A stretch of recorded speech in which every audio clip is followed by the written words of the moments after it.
Senator Jon Ossoff is urging the Justice Department and FBI to ensure that during the 2024 election, they are prepared to fight the increasing intimidation, harassment, and threats of violence that election workers are facing.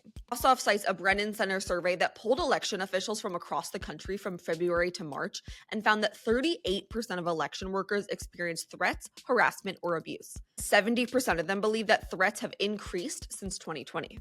Ossoff is asking the DOJ and FBI several questions regarding their efforts to protect election workers and requests that the agencies respond by July 26th. Across the country, these threats against election workers are on the rise. In Georgia, 2 election workers, Ruby Freeman and Shay Moss, sued former Trump attorney Rudy Giuliani for defamation as he falsely accused them of election fraud in 2020, directly leading to their harassment and death threats.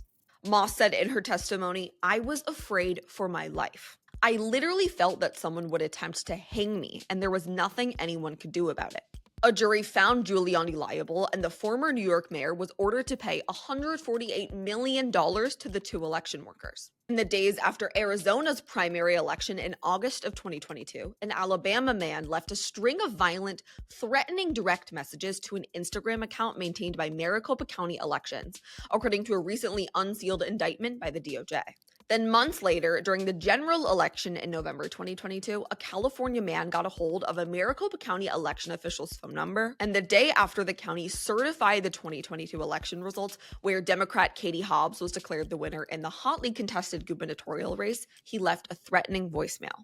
According to another recently unsealed DOJ indictment, John Lewis, a research fellow at George Washington University's program on extremism, told Democracy Docket that the biggest concern about the safety of election workers isn't a certain right-wing group, but a network, or as he describes, a coalitional kind of culture war narrative. This is referring to the conservative outrage machine, where Trump is the leader and the right-wing media is amplifying whatever hateful rhetoric and call to action he's spewing on any given day. It's not so much the members of extremist groups that stick out to him, but the ordinary people, like the yoga teacher from California or the Texas real estate agent, who were incited by Trump's words to violently storm the U.S. Capitol. In reaction to all of this, a number of states have passed legislation since the 2022 midterm elections specifically aimed at protecting election workers and the voting process.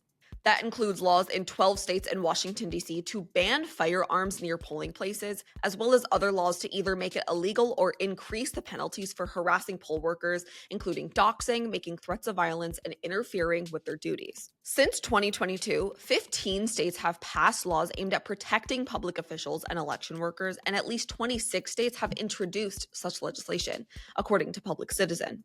With all of these threats, it's important to not forget that voting and participating in the electoral process is extremely safe in the United States, especially when compared to the rest of the world.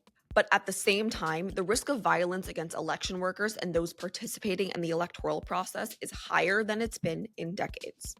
Thanks for watching Democracy Docket. If you want to stay up to date on the latest voting and election news in the courts, make sure to subscribe to our newsletters. And if you want to support our work, consider becoming a member. You can click the link on the screen or in the description of this video.